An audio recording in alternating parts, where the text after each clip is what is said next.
Lagay ng ekonomiya, kalakalan, negosyo at iba pa. Atin ang alamin dito sa Ang Pilipinas Ngayon. Magandang araw, narito ang balitang negosyo at kalakalan. Nakatakdang mag-roll out ang Anti-Red Tape Authority o ARTA ng ayuda sa Local Government Units o LGUs sa buong bansa para tulungan ang mga itong pasimula ng Electronic Business One-Stop Shop o EBOS system, ayon kay ARTA Director General Ernesto Perez.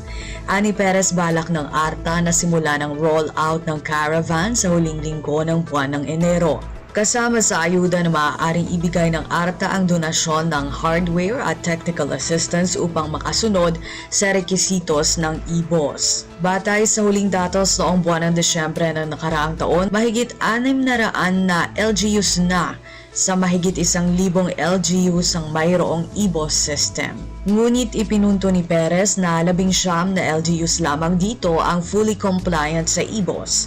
Kabilang na dito ang Malabon, Manila, Marikina, Muntinlupa, Navotas, Parañaque, Pasay, Quezon City at Valenzuela sa Metro Manila, pati na rin ang Batangas City, Batangas City, Cagayan de Oro, Davao City, Ilagan City, Lapu-Lapu City, Legazpi City, San Fernando City, San Roque sa Northern Samar at Ubay sa Bohol. Itinuturing lamang na fully compliant sa EBOS ang mga LGUs na mayroong online system na tumanggap ng electronic business applications sa pamamagitan ng Unified Application Form.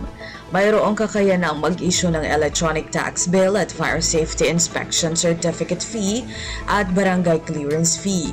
Mayroong kakayanang mag-issue ng electronic version ng mga permit at tumatanggap ng online at iba pang mode of payment maliban sa cash. Lagay ng ekonomiya, kalakalan, negosyo at iba pa. Atin ang alamin dito sa Ang Pilipinas Ngayon. Inaasahang bababa ang bilang ng unemployment rate ng bansa sa katapusan ng taong 2023 dahil sa high demand ng trabaho noong Kapaskuhan at posible rin itong magdulot ng mas maraming job opportunities sa 2024 ayon sa isang ekonomista. Pahayag ni Rizal Commercial Banking Corporation o RCBC Chief Economist Michael Ricafort, posibleng bumaba ang unemployment rate sa 4% dahil sa mataas na demand ng business activities nitong nakaraang holiday season. Pinakamababang unemployment rate ng bansa ang naitala sa 4.2% noong buwan ng Oktubre ng nakaraang taon. Base sa datos, bumaba ang bilang ng unemployed sa 2.9 milyon noong Oktubre 2023 mula sa 2.24 na milyon noong Oktubre ng 2022. Paliwanag ni Ricafort, bagamat mayroong seasonal na pagbaba ng unemployment rate pagkatapos ng Kapaskuhan, makalilikha pa rin ng mas maraming trabaho ang pagbabalik sigla ng turismo. Dagdag nito ang posibleng mas mabilis na paglago ng ekonomiya at pagbagal ng inflation, gayon din ang mas mataas na infrastructure spending na hindi bababa sa 5% hanggang 6% ng GDP o Gross Domestic Product at patuloy na pagtaas ng overall government spending ang maglilikha ng mas maraming trabaho para sa taong 2024. Lagay ng ekonomiya, kalakalan, negosyo at iba pa. Atin ang alamin dito sa Ang Pilipinas Ngayon.